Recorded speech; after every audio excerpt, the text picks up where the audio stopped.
Hello guys, today we are going to look at the fundamental analysis. This Thursday 27th. Palantir is trading around 177.5 right now, up $4.77 on the day.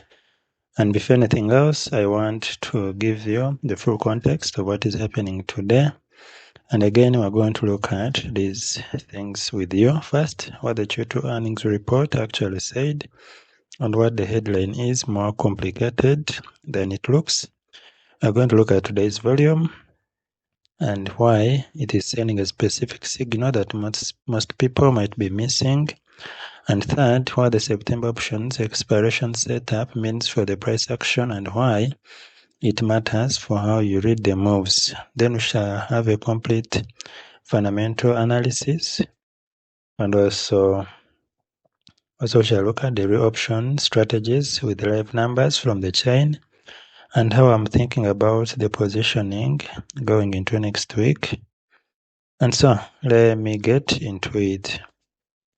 Now, the Q2 earnings report was a blowout that changed the story. Palantir reported Q2 2026 earnings on August 3rd, and the numbers were genuinely extraordinary. And looking at the revenue, came in at $1.935 billion, up 92.8% year over year. And also we see that was crashing estimate of $1.81 billion. And this is a $1.9 billion quarter revenue run rate for a company that was doing 500 million quarters just a few years ago. Adjusted EPS was 41 cents, beating the 35 cents estimate by 18.5%. And that is a 215.4% year-over-year EPS growth. But the real story is in the breakdown. US revenue commercially exploded 149% year-over-year to 764. That's not just growth, it is acceleration. Operating margin hits 47.1%, a record high, and net margin was 55.1%, also a record, and the sixth consecutive quarter of net margin expansion. Now, the guidance was also raised to 8.15 to 8.158 billion, up roughly 7.65 billion, nearly 500 million increase at the midpoint. Now, for context, the company also guided Q3 earnings revenue to 2.16 to 2.164 billion, and that would represent continued acceleration from Q2. Now, here's why I'm telling you all this before I get to the price action. The stock is up over 40% in the past month since this report, and that is a move that creates two completely different reactions that you need to understand before you make any decision. The first reaction is momentum chasing. When a stock rips 40% in a month on a blowout earnings report, former buyers buy in. That is what drove the stock from the low 120s to where we are today. But the second reaction, the one that matters right now, is profit taking and consolidation. After a 40% move, the natural behavior is for the stock to pause, digest, and build a base. Do not mistake consolidation for a broken thesis. And looking at today's volume, a signal most people are missing. Let me talk about today's volume because this is a signal that I think is being completely overlooked and is actually really important. Volume today is 24.16 million shares. The 3-month average daily volume for Palantir is 43.2 million shares. That means today's volume is running at roughly 56% of the average. And let me put that into perspective. For every 100 shares that normally trade on an average day, only 56 are trading today, so that is significantly below average volume. And here's why that matters specifically. When a stock is up 2.76% on a 56% of its normal volume, that is not a conviction bid, that is not institutional money piling into Palantir because they just discovered the Southeast. That is thin market conditions with light participation on a late August Friday before a long weekend. So the stock is drifting higher on low volume, which means the move is not being driven by a wave of new buyers. It is being driven by an absence of sellers. And that is a fragile setup. If real selling comes in next week, low volume means the stock could give back some of those gains just as easily as it gained them. So do not make permanent decisions based on low volume Friday price action. The serious institutional buyers and sellers have largely stepped aside for the weekend. So what you're seeing today is noise, not signal. Now the September expiration options, what it means for the price action. Today is not an expiration day.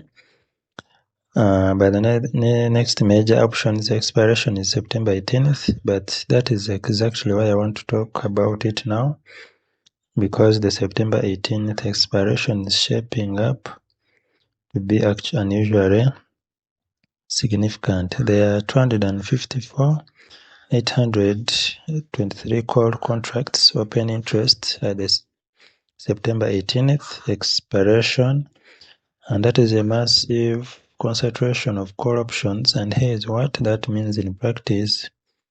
When there is that much open interest at a specific expiration, market makers who sold those calls are delta hedging their exposure. As the stock moves, they have to buy and sell shares to stay neutral.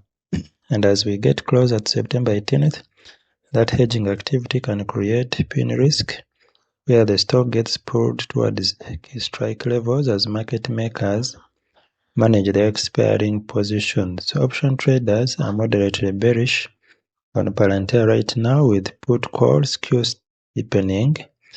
Implied volatility IV30 is sitting around 46.85%, which is in the bottom quartile of the past year.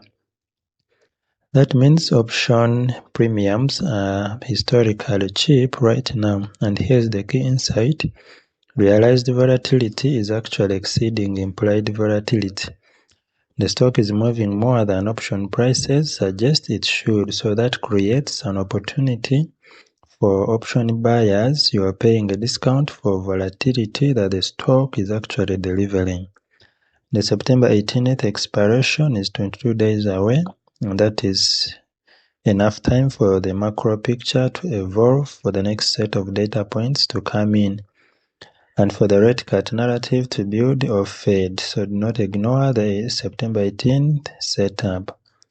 Now the complete fundamental picture, we see that full year revenue guidance, actually full year 2025 revenue was 6.16 billion. For 2026, management is guiding to 8.15 to 8.15 billion, and we see US commercial revenue 149%. Cash position, total cash is 9.41 billion. Debt to equity is just 2.14%. Now valuation at 127.50, the trailing PE is 151.7x. Now the forward PE based on adjusted earnings is 109.7x. Yes, it is expensive relative to the sector median of 22.4x. But let me put that in context. Revenue is growing at 93%.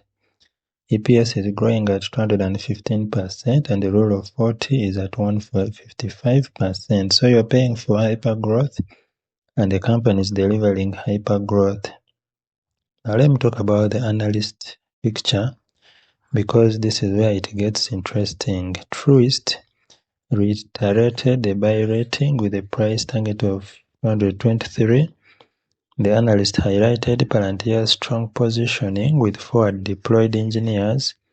The company has trained about 80% of top FDE talents. Now Citigroup raised this price target to 245 from 200 after the Q2 report, maintaining a buy rating. Rosenblatt has a 255 25 target. So the average Wall Street price target is still around 197.89. Wall Street knows all this, and yet the stock is still trading at 177.5, roughly 10% below the average analyst target. Now I want to address the bear case directly because it deserves to be addressed. The bears will tell you three things. First, valuation.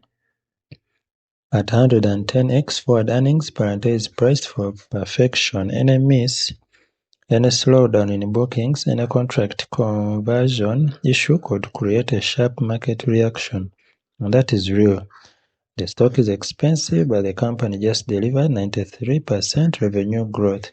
Second is competition. Microsoft is expanding Azure and enterprise AI services. IBM is building around hybrid cloud and generative AI. Palantir has competition, but no one else has Palantir's government contracts, their 20-year track record with defense and intelligence, or their FDE model that has trained 80% of top talent. Third is customer concentration and cloud commitments.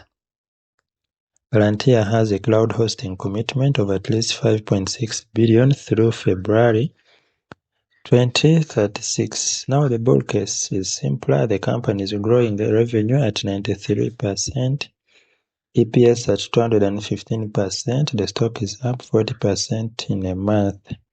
Now the real option strategies, we see the live numbers from the chain. All right. Let me get into the option strategies, and I want to use the live chain data because you deserve actual numbers and not estimates. One thing I want to flag before we get into specific spikes and premiums. Today is not an expiration day, and the next major expiration is September 18th, and that gives us 22 days to expiration. What I want to walk you through are strategies using the September 18th expiration, which gives you enough time for the seth is to play out while capturing the elevated options activity around that date. And I want to start with a quick concept because it makes the probability language make much more sense. Monte Carlo simulation, you run thousands of random scenarios based on the stock's historical volatility, which is running above implied volatility right now, meaning the stock is moving more than option prices suggest, and you count how many of those scenarios end with a stock where you need it to be at expiration. So that percentage is your probability of success. It is how Wall Street prices every option and every structured trade. Now with Palantir's implied volatility at 47%, that is actually in the bottom quartile of the past year, which means option premiums are historically cheap right now. And when implied volatility is low, relative to historic volatility, it is an attractive environment to be a buyer of premium rather than a seller. So the options are pricing in less movement than the stock has actually been delivering. First strategy, the bull call for September 18th. For those of you who want directional upside exposure heading into September 18th expiration, a bull spread makes sense. Buy the 180 call, sell the $200 call, both expiring September 18th. With Palantir at 177.5, IV at 47% and 22 days to expiration, you are paying roughly $4 to $5 for that spread. Your maximum risk is 400 to 500 per contract. Your maximum gain is about 1,500 to 1,600.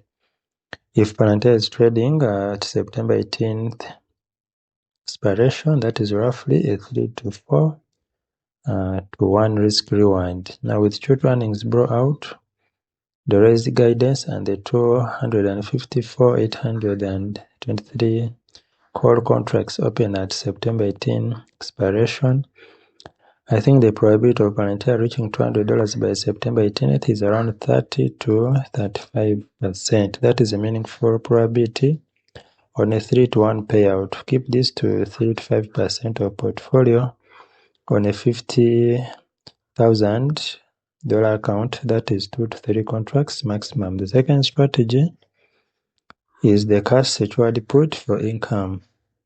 If you're comfortable owning the stock at a lower price and want to generate income while you wait, selling a cash secured put at the $160 strike expiring September 18th makes sense. With Palantir at 177.25, IV at 47% and 22 days to expiration, you're collecting roughly $3 to $4 on that trade, which is $300 to $400 per contract. Your effective cost basis, if you get assigned the shares, is approximately $156 to $157. The probability of the stock staying above 160 by September 18 is around 75% based on Monte Carlo simulation. That means you have about 70 to 75% chance of simply keeping the premium and doing nothing. Capital required is around $16,000 per contract. For position sizing, no more than 5 to 8% of your total portfolio on a $50,000 account, that is 1 to 2 contracts maximum. Third strategy is the cheap volatility play, with the implied volatility in the bottom quartile and realized volatility exceeding implied. Buying a straight call is actually more attractive than usual. The September 18 $185 call is showing premiums around $5 to $6. Your maximum risk is $500 to $600 per contract. If Palantir breaks above 200 by September 18th, that call could be worth $15 plus the 3x return, and that is a higher risk, higher reward play. Keep this to 1 to 2% of portfolio, 1 contract maximum on a $50,000 account. Using the Kelly criterion framework, more capital behind strategy 2, cash secured put, because the probability is higher and you have a defined risk profile. Less behind strategy 1 and 3 because they are more directional and require the stock to cooperate on timing. So you are not going all in on either one. You are building a position that generates income while you wait and participate in the upside when the thesis plays out. So the price targets and conviction, my new price targets, I want to be very honest about the near term given today's environment. Near term, today and into next weeks, I think we range between 168.9 days low and 180. And the $168.9 area is the first euro support level, which happens to be today's intraday low. On the upside, $180 is the next resistance level. It is a psychological round number and also where the $180 calls are concentrated. If we break $180 on meaningful volume, we could run towards 190. Medium term into September 18th expiration, I'm looking for 190 to 205. That assumes the momentum continues, the raised guidance gets more recognition from market. Long term, year end 210 to 230, and the May 4th 207 earnings report will be the next major catalyst. My conviction right now is a 7 out of 10. And today's price action is a low volume drift higher after a 40% move.